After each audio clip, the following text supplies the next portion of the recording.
All right, what's going on there, guys? We are reviving that series I started a while back where I show you guys some of my old training footage because it's pretty well received to see a lot of the mistakes I made back in the day, what you can avoid, how training evolves over time, yada, yada, yada. Everybody seemed to like it. And Kirsten was like, Sam, you dickhead, everybody liked that. Why didn't you make a second one? And I was like, that is a good question. The logistics of recording my screen was getting the better of me. But your boy, the technological caveman, has done some research. And not only can I record my screen, but I have a nicer webcam, a mic, and I can put myself down in the corner like the mastermind that I am. So probably about 10 minutes here, we're going to be looking at some more old training footage. We looked at some early stuff before my first contest. Like this 3-plate close grip bench press. Pretty strong by this point. I was training an unreasonable amount of volume. This video always cracks me up because this guy in the background, I knew that guy, and he for sure thought I was going to get absolutely stapled by this. So that was a bit of a win for me. But as you can see, strong hammered assistance work, did tons of volume. I took the big work capacity that I had built up from playing a billion sports and doing a bajillion push-ups and pull-ups every day, and I transitioned that pretty effectively to getting stronger, but my technique progression was not quite so smooth. So here's a picture of a skinny young, I want to say this is me at about 17, winning best teen lifter, who cares about that, at my first meet. And then this video right here was actually like my first internet beef, which was very funny. I was running the desk at a gym in Seattle, and I did a random session where I had never push pressed before. And so I went to I was like, I wonder if I could do 2 plates. Obviously, I've benched 3 plates by this point. I reckon I could. I still had my front rack, which made things a hell of a lot more efficient. And I did. And I was like, oh, that's pretty cool. You know, I worked my way up. I think I did 185. I put a 10 on each side, 205, and then I did 225. All moved pretty well. I was pretty stoked. And then some guy commented, like, don't lie, there's no second plate there or something. And I was like, what the fuck? Can you not see that I can bench 3 plates? Like a 2-plate push press isn't very unrealistic. So like in the middle of I didn't get in trouble, which was very nice. But in the middle of my shift, I went and to the back and just like barely warmed up. Is like, look, 2 plates. Look at this shit. And then the guy comments, "Good job, man. That's what I like to see. A way better angle." What happened to you saying I couldn't do 2 plates, motherfucker? This was, I remember, it's so stupid looking back on it because who the fuck cares? But oh my God, I was seething at the front desk of the gym I was working at. That shit ruined my day. Look at this great, like, good job, way better angle. It's just my ass. I do not know what this whole shindig was about. But yeah, I think I even tweaked my rotator cuff a little bit because, man, I did not warm up for this stuff very well. But man, that push press looks better than what I can do nowadays because of that nice little front rack. At this point, my deadlift was reasonably strong because I had strong legs and strong erectors, but I had a very, very underdeveloped hinge pattern. So, you know, I was making this kind of frog stance sumo work, but looking back, if I had made my secondary day, let's just say like a neutral back RDL and progressed like a heavy top set of 8 with like 2 back offs, right? If I get 8 reps, I get to go up, making sure that it's not just like quantitative, but qualitative. If there was like a quality set of 8 that I was building on a secondary day, I could have smoothed out my deadlift progression quite a bit. My upper back was pretty strong from having done so many pull-ups and a lot of training prior to this. But my posterior chain and that pure hinge pattern was just something that I did not train enough early in my training. I should have been doing more back extensions, more hamstring curls, and most of all, working from RDLs to eventually maybe some strict stiff legs. If I had added that skill to my repertoire earlier, I do think my progression would have been smoother. Here you can see my squatting. God, I wish I could still take that narrow of a grip. It looks so nice. I definitely made the mistake of sometimes training my squat at too high of an average RPE with maybe a little bit too much technical deviation. But at this point, I was still progressing pretty well. Not amazing, but pretty well. I would say the squat was one of the things that, knowing what I know now, I really could have smoothed out my progression quite a bit with maybe just some technical changes and some loading changes. My assistance selection actually was pretty good. You know, it was pretty standard stuff. Some combination of like, leg isolation via like hamstring curls and leg extensions, unilateral squat pattern work, and bilateral squat pattern work in like, I don't know. I think I had access to a leg press at this time, and that was like my bilateral squat pattern work that I would do. Let's see. Early deadlifts, 455 for 2. My master plan, as I can see in the caption, was just adding 10 pounds a week to a top double because I felt I could ride that out for a while. Wicked fast, quality of movement pretty low. Definitely could have been a little bit more patient there. Definitely developed my hinge a little bit more, but look at the hype on the lad. God damn. I barely remember. I've got some, Max remembers so much of his training. I remember so little. Actually, here is a lift from my first meet. I think this was my opener.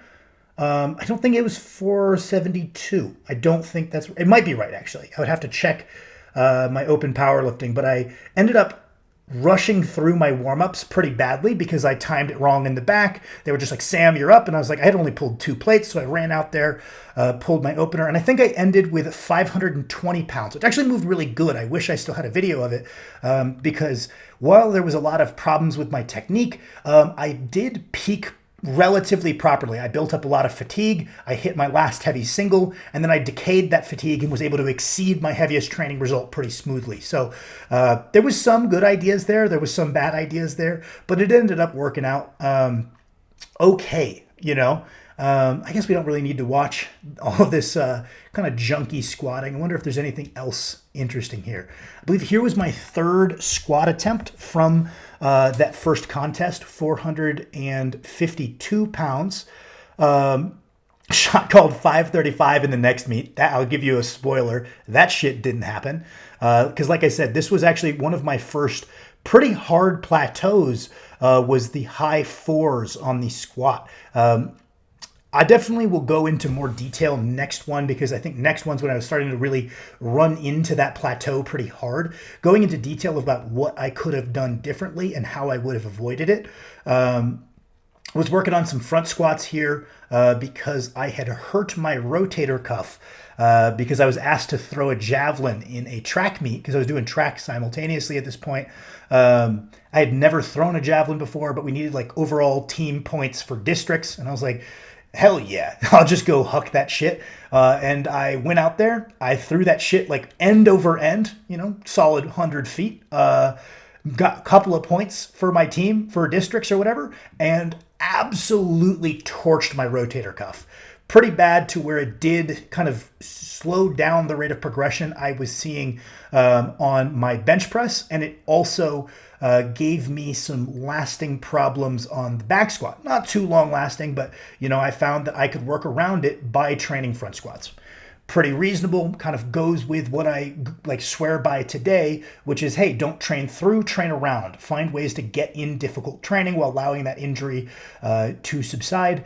I found the front squat put no stress on it, so I just built up my front squat over a couple of weeks while I allowed it to heal. Looking back, this was one of the less stupid things I did. I also had a real propensity for doing these pump out reps on the squat, and while I don't think they're useless, I think they have a place. I would have been better served treating every single rep as a single. That way I would be more skilled at single. The general horsepower that can be developed with those pump out reps was not the problem. I had great power out of the hole. I was probably underskilled and a little bit over strong, and the underskilled is what really led to that pretty nasty plateau I ran into. So it looks like we've made it to, ooh, wow, this is going to be shit. 500 conventional with minimal training beforehand. My conventional always looked rough because of that neglect of pure hinge pattern work. I had the erectors, I had the kind of general leg power, but I did not have the hamstrings, and I was not doing anything to fix it. So little bit junky. You can tell I'm not comfortable with the position off the floor because I feel the need to yank. A lot of the time when someone cannot get over their need to yank, it's because they lack confidence in their strength right off the floor. Some pure hinge work can help, but also pauses directly off the floor certainly would have helped me a good bit. I think this was the end of my kind of front squatting arc at this point to return to back squats in preparation for what was my second powerlifting meet. So we'll get to that. Definitely you can see probably shouldn't be taking this weight quite yet. While they're moving well, you can see a ton of deviation in like my thoracic positioning. Probably should have been training to a slightly higher form standard here, but I think there's room for breakdown, right? Like we all know the guy who will not put the weight on the bar until it's pristine, so he just never puts weight on the bar. Started adding back in my bench press after that rotator cuff strain, was building back into it, but I definitely had forgotten the limited bit of stability building that I had before. And again, doing more of those pump out reps. I think they have a time and a place. Like now you can kind of coin them as length and partials and say they are effective training in some capacity. But at this point in time, I should have probably just been doing full reps to improve my technical proficiency at the same time as improve my physicality. But I did a lot of those bottom partial reps, and it did carry over to developing my pecs and ultimately my power off the chest. So I don't want to say it was a waste. I just probably should have done a larger percentage of my total training, just as treating it as single reset, rebreathe, go again, reset, rebreathe, go again. Here's the legend Bull Stewart giving me a spot here. I remember I harassed him all the time. I was looking for the seal of approval of a true lifting legend, and I could tell he was just annoyed by me grabbing spots all the time. You're definitely going to notice that there was a bit of a wrist stability issue that plagued me early in my training career. I was always naturally pretty good at the bench. It progressed pretty well, but it wasn't until much, much later in my training career that I really started to sort out that wrist instability that you could see there. A lot of it wasn't actually about getting my forearms stronger. It was about revamping how I placed the bar in my hand, and it ended up fixing a lot of issues for me. So that brings me to my second meet, this cool beach meet. The ground was a little uneven, but it was honestly a pretty cool venue. The lifters area was out in the sun, which was pretty draining, but I ended up having a pretty good time, had a decent meet. So we'll go in reverse order. Here you can see a 540 pull. Pretty quick turnaround for my first meet, but did manage to improve my best result by 20 pounds. Was hammering away on those. Like I said, it could have been a greater rate of progression if I was working on a secondary pure hinge motion from like a conventional stance, but really not too bad. It moved well. Can't complain too much. I managed to improve my stability on the bench press a little bit. At this time, you were always told to drive your knees out on the bench press to create stability. It's only more in recent years, and I know a couple other countries have like different technical models for the bench.